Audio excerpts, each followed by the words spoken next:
Hi everyone, welcome to my session. Thank you very much for registering. This is Ariane Chapelle and I'd like to share some insight with you on risk information and risk reporting. Now on the front page you see my book that I hope you heard about. So this is what we will cover today. We'll cover some chapters of this book. I'll detail you that in a minute. So 3 topics for us. Everything goes in 3, easier to remember. 3 rules of insightful risk information. We'll talk about this in relation with KRI design, and I'd like to finish with the interconnectivity of risks and probably also some more insightful way of presenting your risk register. So going back to the supporting reading I mentioned, we will cover some part of the chapter here highlighted in red, chapter 14, 15, and 16, and chapter 4 on risk connectivity. I leave that to your reflection, and you can read extracts on Amazon as well. So what do we want from insightful risk information?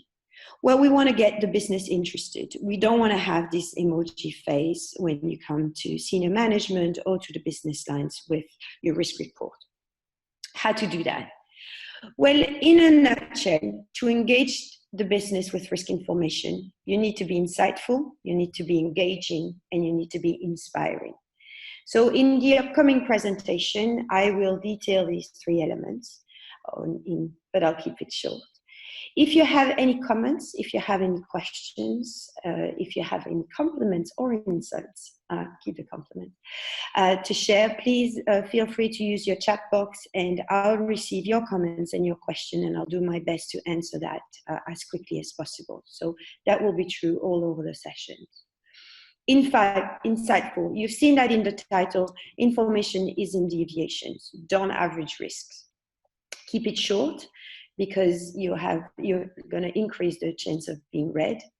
Keep engaging by listening first, and don't confuse complexity and intelligence. The simplest you keep things, the more the chances of being understood, and therefore the more the chances of your message to be powerful. And finally, risk management is very much a doomsaying professions. People are more negative than positive. So a concept I'd like to push forward, and I'm not the only one, is the positive risk management, i.e. getting information not only from negative events, but also from positive events and positive outliers. So a bit more details on that. First of all, listen. Listen to what people want to hear before you put together reporting. And so generally, to simplify this approach, if you look at senior management, board, executive members, these are interested in the top risks that would end the business or end a mandate, actually operation risk events, and mandates of CEOs and board members a lot sooner than they end, and a lot more frequently than they end the business itself. And from business managers, well, they have cause of concerns.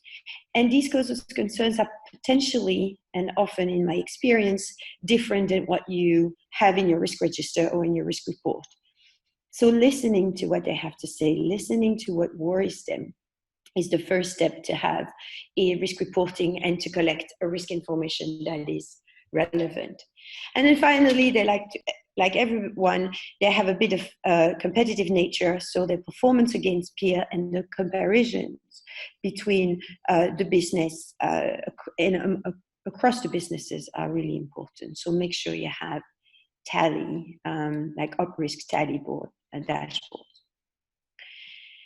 Focus on what's important. We know up risk is fat tails, so there's simple facts and simple demonstrations of that. If you go to the ORX loss report that is available freely on their website, orx.org, you can compare the histogram of the frequency of losses, operational losses. So that's the consortium. We're looking at several hundreds of operational loss data collected to ORX here.